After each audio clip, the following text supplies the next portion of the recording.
நீங்க ஒரு பழங்காலத்து ஊரோட இருபரிமாண மேப், அதாவது ஒரு 2D வரைபடத்தை பாக்குறீங்கன்னு வச்சுப்போம். ஆமா, வெறும் கோடுகளும் புள்ளிகளும் மட்டும் இருக்கிற ஒரு மேப்பு.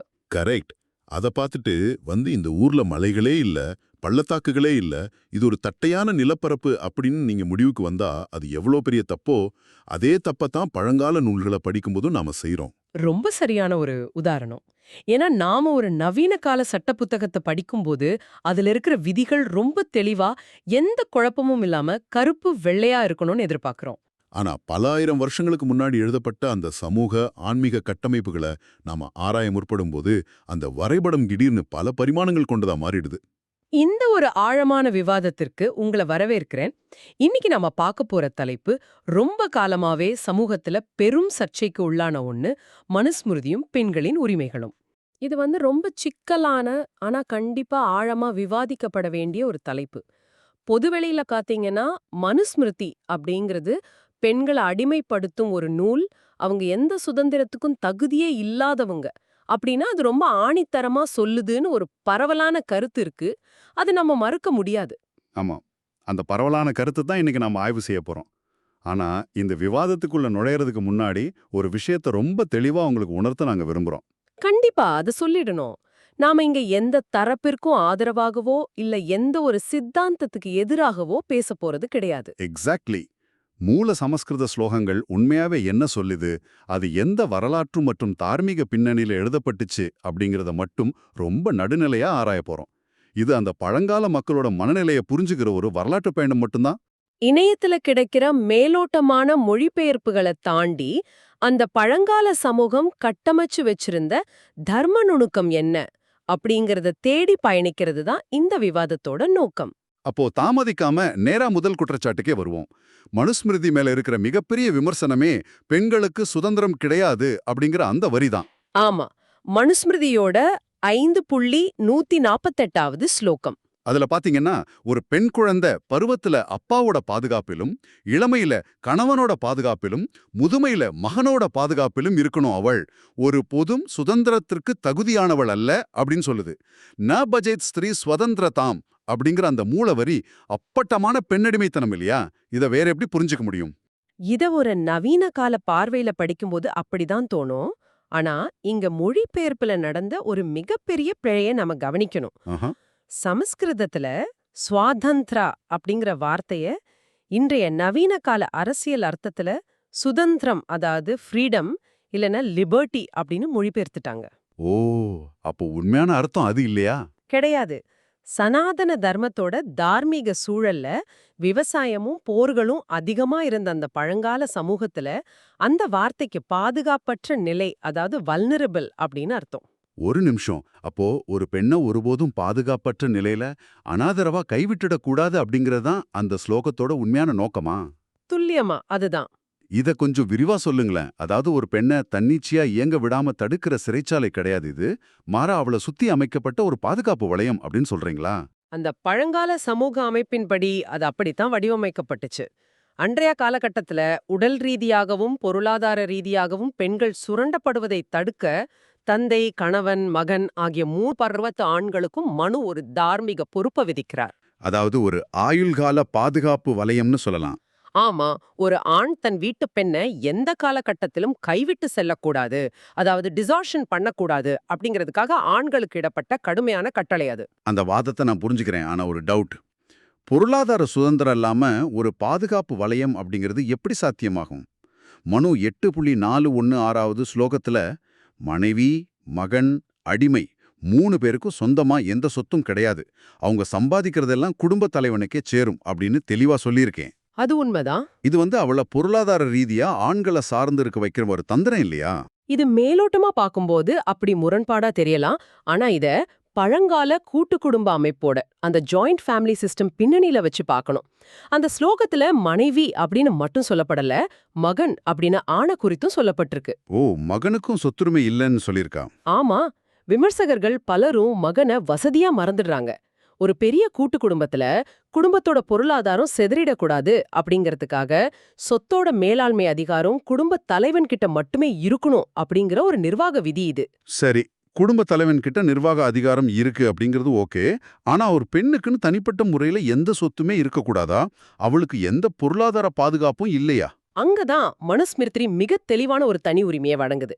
மனு 9.194ல பெண்களுக்கு என்று பிரத்யேகமா ஸ்திரீ தனம் அப்படிங்கிற முழுமையான சொத்துரிமை பற்றி பேசப்படுது. ஸ்திரீதனம், அதாவது பெண்ணுக்கு கொடுக்கப்படுறது, கரெக்டா? ஆமா, திருமணத்தோட போது பெண்களுக்கு தரப்படுற நகைகள், பரிசுகள் மற்றும் அவளோட தனிப்பட்ட சொத்துக்கள் எல்லாமே அவளுக்கு மட்டுமே சொந்தம். அதுல குடும்பத் தலைவனுக்கோ கணவனுக்கோ அவனோட குடும்பத்தினருக்கோ எந்த உரிமையும் இல்ல அப்படின்னு மனு திட்டவட்டமா சொல்றார். வாவ், இது கொஞ்சம் சுவாரஸ்யமான முரண்பாடா இருக்கு. இதை கேட்கும்போது எனக்கு என்ன தோணுதுன்னா, இது கிட்டத்தட்ட ஒரு குடும்பத்தோட ஜாயிண்ட் பேங்க் அக்கவுண்ட் மாதிரி இருக்கு. அதோட டெபிட் கார்டு வேணா குடும்ப தலைவன் கிட்ட இருக்கலாம். கரெக்ட். ஆனா பெண்ணோட தனிப்பட்ட நகைகளும் அவளோட ஸ்திரீதனமும் அவளோட சொந்த பெயர்ல உள்ள ஒரு பிரத்யேக லாக்கர்ல பத்திரமா இருக்கிறது மாதிரி ஒரு அமைப்பு. அந்த லாக்கர் சாவிய அவளை தவிர வேற யாரும் பயன்படுத்த முடியாதா? மிகச்சரியான ஒப்பீடு. அந்த ஸ்ரீதனத்துல கணவன் கூட கை வைக்க முடியாது அப்படிங்கிறது தான் தர்மசாஸ்திரத்தோட ஆணிவேர். அது அவளுக்கான பிரத்யேக பொருளாதார பாதுகாப்பு. சரி, அப்போ பெண்கள் பொருளாதார ரீதியா பாதுகாக்கப்பட்டாங்க அப்படின்னு வச்சுப்போம். ஆனா அவங்களோட அறிவுசார் வளர்ச்சிக்கு என்ன வழிவகை செய்யப்பட்டுச்சு? மனு 2.67ல பெண்களுக்கு திருமணமே உபநயனத்திற்கு சமம் அப்படின்னும் கணவனுக்கு சேவை செய்யறதே குருகுலவாசம் அப்படின்னு சொல்லியிருக்கு. ஆமா, இது நிறைய விவாதங்களை உருவாக்குன ஸ்லோகம் தான். முதல்ல கேட்கறவங்களுக்கு ஒரு விளக்கத்தை கொடுத்துருவோம். உபநயனம் அப்படின்னா என்ன? அப்புறம் இந்த ஸ்லோகம் பெண்களை வெறும் வீட்டு வேலைக்காரங்களா முடக்கிற செயல் இல்லையா? இது ஒரு மிக முக்கியமான கேள்வி. உபநயனம் அப்படிங்கிறது பழங்காலத்துல ஒரு மாணவன் முறையான கல்வியை தொடங்கறத குறிக்கிற ஒரு சடங்கு. அதாவது அவன் குருகுலத்துக்கு சென்று வேதங்களையும் சாஸ்திரங்களையும் கற்பதற்கான தகுதியை பெறுதல். சரி, ஆண்களுக்கு அது அப்படி இருந்துச்சு. முற்காலத்துல ஆண்களுக்கு உரிய குருகுல கல்வி அப்படிங்கிறது வீட்டை விட்டு வெளியேறி காடுகளுக்கு சென்று கடுமையான வரதங்களை மேற்கொண்டு யாகங்களை வளர்த்து படிக்கிறது. அந்த உடலளவிலான கடுமையான கடினப்பாடுகள்ல இருந்து பெண்களுக்கு விலக்களிக்கப்பட்டுச்சு. விலக்கு அளிக்கப்பட்டுச்சு, ஆனா கல்வி மறுக்கப்படலையா? கண்டிப்பா கல்வி மறுக்கப்படல. கல்வி கற்கும் முறைதான் மாற்றப்பட்டுச்சு. ஆண்களுக்கு குருகுலம் காட்டுல இருந்துச்சு, பெண்களுக்கு குருகுலம் இல்லறத்துல இருந்துச்சு. இங்கதான் விஷயம் ரொம்ப சுவாரஸ்யமா மாறுது. இதை நான் சரியா புரிஞ்சுக்கிறேனான்னு பாருங்க. அதாவது கடினமான ஒரு போர்டிங் ஸ்கூலுக்கு அனுப்புறதுக்கு பதிலா அவங்களுக்கு சிறந்த ஒரு ஹோம் ஸ்கூலிங் கொடுக்கப்பட்டுச்சு அப்படின்னு சொல்றீங்க. கிட்டத்தட்ட அப்படிதான். ஆனா அப்படி இல்லறத்துல அவங்களுக்கு பாடம் சொல்லி கொடுத்தது யாரு? அந்த இல்லற பல்கலைக்கழகத்தோட ஆசிரியர் யாரு? காட்டுல வேதங்களை கற்று கல்வி முடிச்சு திரும்புற ஒரு கணவன் இல்லறத்துக்குள்ள நுழையும் போது அவன் வெறும் கணவனா மட்டும் இல்லாம தாம் மனைவிக்கு ஒரு ஆச்சாரியனாகவும் அதாவது குருவாகவும் மாறுகிறான். அவனது மனைவி அவனுக்கு முதல் சிஷ்யையா மாறுகிறாள். ஓ, இது முற்றிலும் புதிய ஒரு கோணமா இருக்கே. ஆமா, ஒரு மாணவன் காட்டுல உள்ள குருகுலத்துல தன் குருவிடம் காட்டுற அதே கீழ்ப்படிதலையும் பக்குவத்தையுமே ஒரு மனைவி தன் கணவனிடம் இல்லற குருகுலத்துல காட்டணும் அப்படின்னு சாஸ்திரங்கள் சொல்லுச்சு. அந்த மாணவ பக்குவத்தை தான் நவீன கால விமர்சகர்கள் அடிமைத்தனம் அப்படின்னு தப்பா புரிஞ்சுக்கிறாங்க. ஆனா ஒரு நிமிஷம், கணவனே குருவா இருந்து கற்பிக்கிற இந்த கல்வி முறை ஒரு பெண்ணை உண்மையிலே அறிவாற்றல் மிக்கவளா உயர்த்துச்சா? தத்துவார்த்தமான சிந்தனைகளை வளர்த்துச்சா? கண்டிப்பா வளர்த்துச்சு. வேத சடங்குகள்ல பெண் என்பவள் சகதர்மினி, அதாவது தர்ம பாதையில சரிசமமாக பயணிப்பவள் அப்படிங்கிற அந்தஸ்த பெற்றாள். வரலாற்று உதாரணங்களை பார்த்தா இது ரொம்ப தெளிவா புரியும். என்ன மாதிரி உதாரணங்கள்? ஆதிசங்கரருக்கும் மண்டன மிஸ்ரருக்கும் இடையே நடந்த மாபெரும் தத்துவ விவாதத்தை பற்றி நீங்க கேள்விப்பட்டிருக்கலாம். அந்த விவாதத்துக்கு நடுவராக இருந்தவர் மண்டன மிஸ்ரரோட மனைவி உபயபாரதி. ஆச்சரியமா இருக்கே. ஆமா, ஒரு மாபெரும் ஞானியான ஆதிசங்கரரையே எதிர்த்து வாதாடும் அளவிற்கும் இருவரோட வாதங்களையும் சீர்தூக்கி பார்க்கும் அளவிற்கும் அவளுக்கு தத்துவ அறிவு இருந்துச்சே அப்படின்னா அவளோட இல்லற கல்வி எவ்வளவு ஆழமானதா இருந்திருக்கணும் அப்படின்னு சிந்திச்சு பாருங்க. உபயபாரதி ஆதிசங்கரரையே நடுவராய் இருந்து மதிப்பிட்டார் அப்படிங்கிறது அந்த இல்லற கல்வி முறையோட ஆழத்தை காட்டுது. ஆனா இது இந்த ஒரு உதாரணம் மட்டும்தானா, இல்ல வரலாறு நெடுகிலும் இது தொடர்ந்துதான்? பல உதாரணங்கள் இருக்கு. ரிக்வேத காலத்துல அகஸ்தியரோட மனைவியான லோபாமுத்திரை பல வேத மந்திரங்களை உருவாக்குன ரிஷிகாவா உயர்ந்தார். ஓஹோ. 12ஆம் நூற்றாண்டுல வாழ்ந்த கணித மேதை பாஸ்கராச்சாரியார் தன் மகள் லீலாவதிக்கு இல்லறத்திலேயே கணிதத்தையும் வானியலையும் கற்றுக் கொடுத்து தான் எழுதின அந்த மாபெரும் கணித நூலுக்கே லீலாவதின் பேர் வச்சார். இது ரொம்ப பிரபலமா ஆச்சே. நவீன காலத்துல பார்த்தால் கூட ஸ்ரீ ராமகிருஷ்ண பரமஹம்சரோட மனைவி அன்னை சாரதா தேவி அவரிடமே ஆன்மீக கல்வியை கற்று பின்னர் சுவாமி விவேகானந்தர் போன்ற மகான்களுக்கே குருவாக மாறினார். இவையெல்லாம் கல்வி மறுப்பு அப்படிங்கிற வாதத்துக்கு அப்பாற்பட்ட உண்மைகள். இந்த வரலாற்று உதாரணங்கள் ரொம்ப வலுவானவை தான். ஆனா இங்க எனக்கு ஒரு பெரிய முரண்பாடு தோணுது. கணவனே குருவாய் இருந்து இல்லறத்துல பாடம் சொல்லி கொடுத்தான் அப்படின்னா அவங்களுக்கிடையே இருந்த வயது வித்தியாசம் என்ன?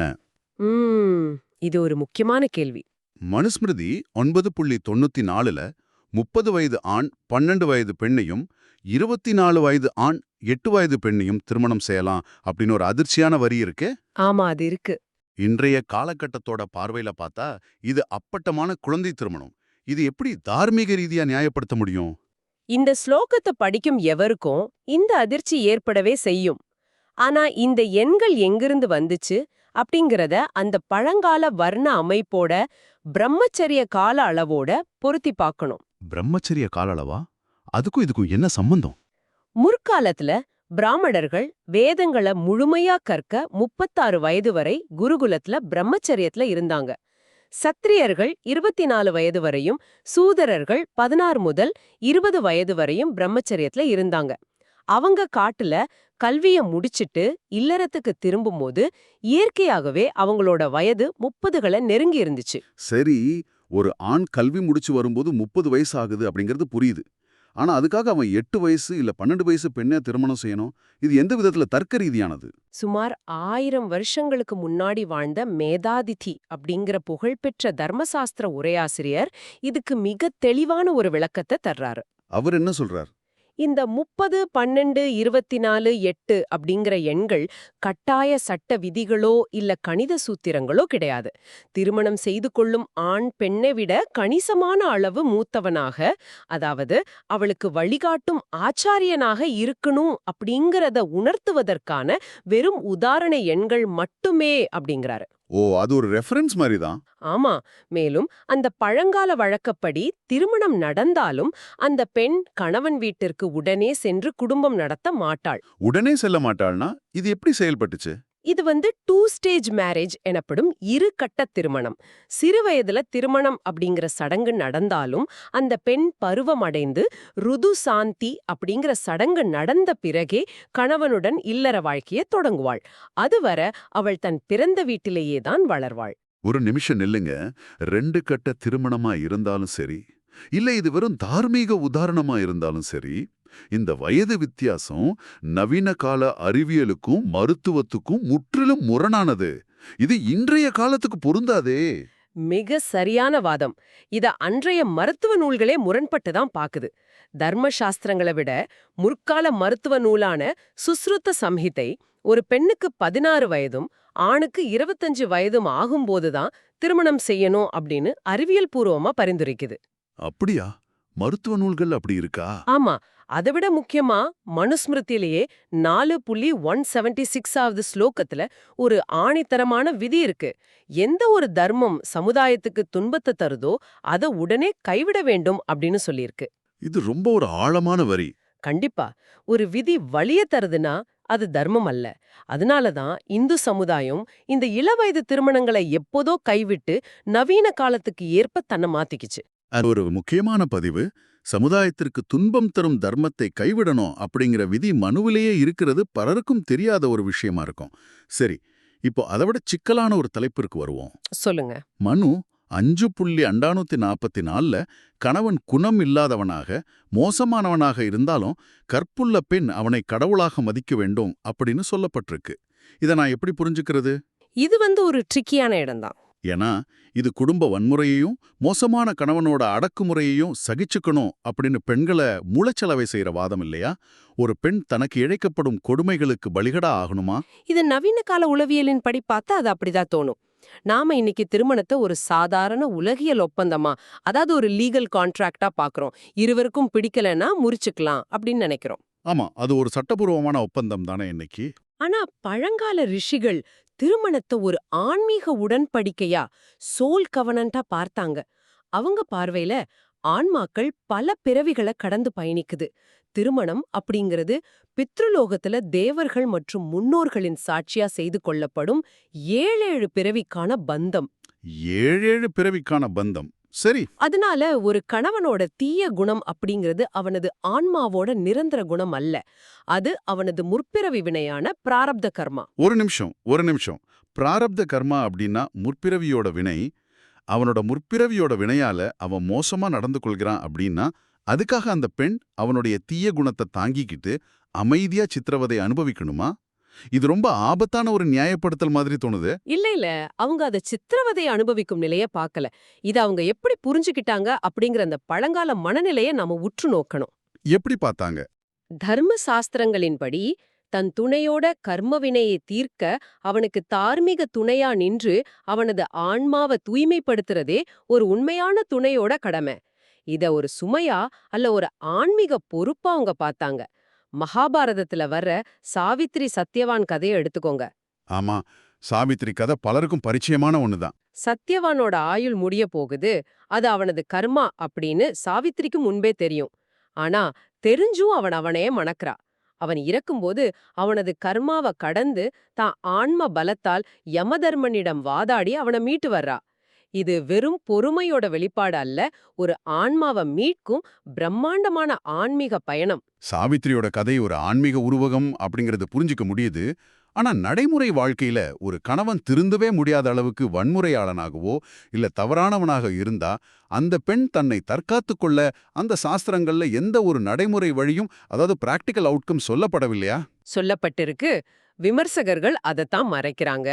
மனுஸ்மிருதி 9.77 மற்றும் 9.78 ஆகிய ஸ்லோகங்கள்ல ஒரு கணவன் மனைவிய கொடுமைப்படுத்தினாலோ அல்லது தீய பழக்கங்களுக்கு அடிமையாகி திருந்த மறுத்தாலோ அவனிடமிருந்து அவள் பிரிந்து செல்லலாம் அப்படின்னு தெளிவான அனுமதி வழங்கப்பட்டிருக்கு. ஓ, பிரிந்து செல்வதற்கான அனுமதியும் மனுஸ்மிருதியில இருக்கா? கண்டிப்பா. மேலும் மனு 3.55ல பெண்கள் எங்கு பூஜிக்கப்படுகிறார்களோ அங்குதான் தெய்வங்கள் வாழும், பெண்கள் துயரப்படும் குடும்பம் அழிந்துவிடும் அப்படின்னு கூறப்பட்டிருக்கு. அதனால இது ஏதோ கொடுமைகளை சகிச்சுக்க சொல்லும் தத்துவம் கிடையாது. அப்படியென்றால் பிரிந்து செல்வதற்கான அனுமதியும் அதே நூலில்தான் இருக்கு. சரி, தார்மீக விதிகள்ல இருந்த இன்னொரு மிகப்பெரிய முரண்பாட்டை பத்தி பேசுவோம். ஆண்களுக்கு மட்டும் ஏன் பலதாரமான அனுமதிக்கப்பட்டுச்சு? இது அப்பட்டமான பாலின பாகுபாடு இல்லையா? பலதார மணம் அப்படிங்கிறது ஏதோ காமத்திற்காக உருவாக்கப்பட்ட விதி அப்படின்னு நாம நினைச்சுக்கிறோம்.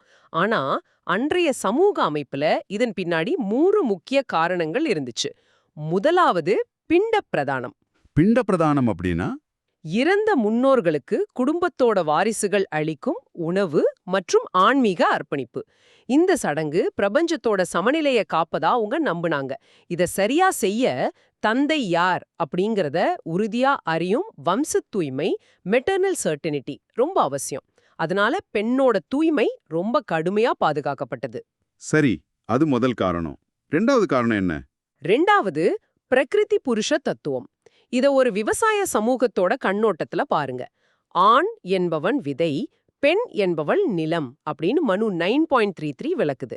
ஒரு விதைய பல நிலங்கள்ல விதைக்கலாம், அது முளைக்கும். ஆனா ஒரு நிலத்துல பல விதைகளை விதைத்தால் பயிர் வீணாகிவிடும், யாருடைய பயிர் அப்படின்னு தெரியாது அப்படிங்கிற பிரபஞ்ச கோட்பாடு அது. இது அவங்களோட விவசாய பார்வை. மூன்றாவது காரணம் என்ன? மூன்றாவது மிக முக்கியமான சமூக காரணம். அன்றைய காலங்கள்ல போர்கள் அதிகமா நடந்துச்சு. போர்ல ஆண்களோட மரண விகிதம் அதிகமாயிருந்ததால சமூகத்துல கணவனை இழந்த ஆதரவற்ற பெண்களோட எண்ணிக்கை அதிகரிச்சது. அவர்களுக்கு சமூக மற்றும் பொருளாதார பாதுகாப்பு வழங்குவதற்காகவே பலதார மணம் அனுமதிக்கப்பட்டுச்சு. காரணங்கள் புரிஞ்சாலும் இது ஒரு ஆணாதிக்க சமுதாயத்தோட விதிகளாகவே எனக்கு தோணுது. சரி, சட்டம் இயற்றிய அந்த ரிஷிகளே பல பெண்களை திருமணம் செய்து கொண்டார்களா? அதுதான் இங்குள்ள ஆச்சரியம். ரிஷிகள் தர்மசாஸ்திரத்துல பலதார மணத்துக்கு அனுமதி அளித்தாலும் அவங்க எப்போதுமே ஏகபத்தினி விரதத்தையே, அதாவது ஒருவனுக்கு ஒருத்தி அப்படிங்கறத தனிப்பட்ட வாழ்வில் போற்றினாங்க. அப்படியா? ஆமா. உபநிடதங்கள்ல மாபெரும் ஞானியான யாக்ஞவல்கியருக்கு மைத்ரேயி, காத்யாயினி என 2 மனைவிகள் இருந்தாங்க. ஒருவர் அவரோட ஆன்மீக தேடலுக்கு துணையா இருந்தார், மற்றொருவர் இல்லற நிர்வாகத்தை கவனிச்சுக்கிட்டார். ஓ, ஒவ்வொருத்தருக்கும் ஒரு பொறுப்பு இருந்துச்சு. மற்றபடி பாத்தீங்கன்னா ஆபஸ்தம்ப தர்மசூத்திரம் போன்ற நூல்கள் முதல் மனைவிக்கு குழந்தை இருக்கும் பட்சத்துல ஒரு ஆண் 2வது திருமணத்தை பற்றி தன் மனதில் கூட நினைத்து பார்க்க கூடாது அப்படின்னு ரொம்ப கடுமையா எச்சரிக்குது. சோ அப்படியான ஒரு ரெஸ்ட்ரிக்ஷனும் இருந்திருக்கு. நாம இதுவரை பல விஷயங்களை விவாதிச்சிருக்கோம். ஒரு புறம் ஆன்மாவோட கர்மா, மறுபுறம் பிண்ட பிரதானம், முன்னோர்களுக்கான கடமை அப்படின்னு இந்த விவாதம் போகுது. இதையெல்லாம் ஒட்டுமொத்தமா இணைத்து பார்த்தால் இந்த விதிகள் எதை நோக்கி பயணிக்குது, இந்த அமைப்போட இறுதி இலக்கு என்ன? இது ஒரு பெரிய பிரம்மாண்டமான வரைபடமா பாருங்க. இது இந்த உலக வாழ்க்கையோட முடிஞ்சு முடிவதில்ல. இது மரணத்திற்கு பிந்தைய வாழ்வோட, அதாவது ஆஃப்டர் லைஃபோட நேரடியாக தொடர்புடையது. ஆஃப்டர் லைஃபோட தொடர்புடையதா? ஆமா. அந்த பழங்கால ரிஷிகள் பிரபஞ்சத்தை எப்படி பார்த்தார்கள் அப்படிங்கறதுல தான் இதற்கான விடை இருக்கு. உதாரணத்துக்கு சத்திரியர்களை, அதாவது போர் வீரர்களை எடுத்துக்கோங்க. அவங்க போர்ல வீரமரணம் அடைந்து சொர்க்கம் செல்றாங்க.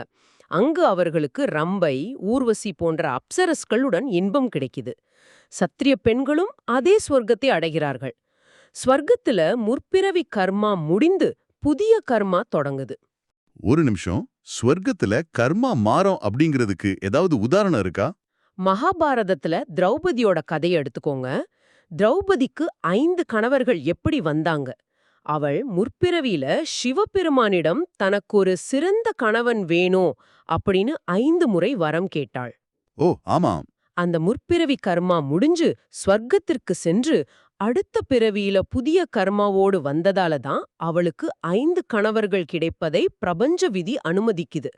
அங்கு கர்மா ஒரு சுழற்சியாக மாறுது. ஸ்வர்க்கம் செல்பவர்களுக்கு கர்மா மாறுது. அப்படியென்றால் போருக்கு செல்லாத பிராமணர்களுக்கும் வைசியர்களுக்கும் மரணத்திற்கு பின் என்ன நடக்கும்? அவங்க ஸ்வர்க்கத்திற்கு செல்வதில்லை, மாறாக பித்ருலோகத்திற்கு, அதாவது முன்னோர்களின் உலகத்திற்கு செல்றாங்க. அங்கு ஸ்வர்க்கத்துல உள்ளத போன்ற சுதந்திரம் கிடையாது. பூலோகத்துல உள்ள அதே தார்மீக கட்டுப்பாடுகளுடன் அதே கணவன் மனைவியாக அவர்கள் 7 பிறவிக்கும் தொடர்கிறார்கள் அப்படின்னு சாஸ்திரம் கூறுது. ஓ, அதே பந்தம் அங்கேயும் தொடருதா? ஆமா, இந்த பித்ருலோக அமைப்போட ஒட்டுமொத்த அச்சாணியே பெண்தான். அவளுடைய கற்பும் அவளது ஏகபத்தினி விரதமும் குலைந்தால் பிண்ட பிரதானம் செய்ய தகுதியான வாரிசு இல்லாமல் போகும். அப்படி நடந்தால் பித்ருலோகத்துல உள்ள முன்னோர்கள் வீழ்ச்சியடைவார்கள். பிரபஞ்ச ஒழுங்கே அந்த காஸ்மிக் ஆர்டர் முற்றிலுமாக குழம்பிவிடும். ஓஹோ, இது ரொம்ப பிரம்மாண்டமா இருக்கே. அதனாலதான் பெண்களோட தூய்மை அத்தனை கடுமையா ஒரு பிரபஞ்ச பொறுப்பா பாதுகாக்கப்பட்டது. இது கற்பனைக்கும் எட்டாத ஒரு விஷயமா இருக்கு. நாம மனுஸ்மிருதியையும் இதர சாஸ்திரங்களையும் வெறும் சட்ட புத்தகமா, ஒரு லீகல் கான்ட்ராக்டா பார்க்கறோம். ஆனா பழங்கால ரிஷிகள் இத ஒரு தனி மனிதனோட விதியா பார்க்கல. ஆன்மாவோட கர்ம பயணம், முற்பிறவி, பித்ருலோகம், பிரபஞ்ச ஒழுங்கு என அனைத்தையும் இணைக்கிற ஒரு மாபெரும் காஸ்மிக் இன்ஜினியரிங்கா பார்த்திருக்காங்க. துல்லியமா சொன்னீங்க. இத நாம நவீன அளவுகோல்களை வச்சு அளப்பது எவ்வளவு பெரிய தவறு அப்படிங்கறது இப்போ உணர முடியுது. கண்டிப்பா. மனுஸ்மிருதியில உள்ள விதிகளை வெறும் பெண்ணடிமைத்தனம் அப்படிங்கிற ஒற்றை சொல்லுல சுருக்கிவிட முடியாது. அது குடும்பம், சமுதாயம், கர்மவினை மற்றும் மரணத்திற்கு பிந்தைய பித்ருலோக வாழ்வு என அனைத்தையும் ஒன்றோடொன்று பிணைத்து உருவாக்கப்பட்ட ஒரு பிரம்மாண்டமான ஆன்மீக கட்டமைப்பு. இன்றைய நமது ஆழமான விவாதம் இறுதி கட்டத்தை எட்டியிருக்கு. இன்னைக்கு நாம பார்த்த தகவல்கள் அனைத்தையும் சுருக்கமா தொகுத்து பார்த்தால் பல புதிய கோணங்கள் நமக்கு புரியுது. ஆமா, பழங்காலத்துல பெண்களுக்கு வழங்கப்பட்ட ஆயுள் கால பாதுகாப்பு, ஸ்திரீதனம் அப்படிங்கிற தனிப்பட்ட பொருளாதார உரிமை, இல்லறத்தையே குருகுலமாக்கி அவங்க கற்ற தத்துவ கல்வி, அப்புறம் திருமணத்தை வெறும் உலகியல் உறவா பார்க்காம கர்மவினையை தீர்க்கும் ஆன்மீக பயணமா பார்த்த விதம் என மனுஸ்மிருதியோட மறுபக்கம் எவ்வளவு நுணுக்கமானது அப்படிங்கறத இன்னைக்கு தெரிஞ்சுக்கிட்டோம். பண்டைய சமூக அமைப்புகளை, அவங்களோட நம்பிக்கைகளை நாம இன்றைய நவீன அரசியல் அளவுகோல்களை வைத்து எடை போடக்கூடாது அப்படிங்கிறது தான் நாம கத்துக்க வேண்டிய முக்கிய பாடம். உங்களுக்கு, அதாவது இதை கேட்டுட்டு இருக்கிற உங்களுக்கு இந்த விவாதம் பல புதிய சிந்தனைகளை தூண்டியிருக்கும் அப்படின்னு நம்புறோம். தகவல் தொழில்நுட்ப யுகத்துல வாழும் நீங்க இந்த தொன்மையான சாஸ்திரங்களை வெறும் கருப்பு வெள்ளையான சட்ட புத்தகமா பார்க்காம அன்றைய சமூகத்தோட மனநிலையை பிரதிபலிக்கும் ஒரு வரலாற்று ஆவணமா பார்க்க முடியும். கண்டிப்பா முடியும். நிறைவா உங்களுக்கு ஒரு புதிய சிந்தனையை தந்து இந்த விவாதத்தை முடிக்க விரும்புறேன். இன்றைய நவீன காலகட்டத்துல நாம திருமணத்தையும் உறவுகளையும் வெறும் தனிப்பட்ட மகிழ்ச்சிக்கான, அதாவது பர்சனல் ஹாப்பினஸ்க்கான ஒரு கருவியாக மட்டுமே சுருக்கிட்டோம். எனக்கு பிடிச்சிருந்தா இருப்பேன், இல்லை என்றால் பிரிந்து செல்வேன் அப்படிங்கிற மனநிலைக்கு நாம வந்துட்டோம். ஆமா, அது ஒரு கன்சியூமர் மனநிலை மாதிரி ஆயிடுச்சு. ஆனா உன்னை தம்பதியினரின் இணைப்பால் ஒரு மிகப்பெரிய பிரபஞ்ச ஒழுங்கே சமநிலையில இருக்கு அப்படிங்கிற அந்த பழங்கால ரிஷிகளோட சிந்தனை எவ்வளவு பிரம்மாண்டமானது பாருங்க. விவாகரத்துகளும் திருமணத்திற்கு முந்தைய ப்ரீனப்ஸ் ஒப்பந்தங்களும் மலிந்துவிட்ட இந்த காலத்துல நம்முடைய உறவுகளை தனிப்பட்ட விருப்புகளை தாண்டி ஆன்மாவின் விடுதலைக்கான ஸ்பிரிச்சுவல் எவல்யூஷனுக்கான ஒரு பயணமா நம்மளால பார்க்க முடியுமா? ஆரம்பத்துல நம்ம சொன்ன அந்த இருபரிமாண வரைபடத்தை தாண்டி மனித உறவுகள் அப்படிங்கிற முப்பரிமாண ஆன்மீக மலைகளை நம்மால தரிசிக்க முடியுமா? கொஞ்சம் சிந்தித்து பாருங்கள். உங்கள் சிந்தனைகளுக்கு புதிய வெளிச்சம் கிடைத்திருக்கும் என்ற நம்பிக்கையோடு விடைபெறுகிறோம். அடுத்த ஆழமான விவாதத்துல சந்திப்போம்.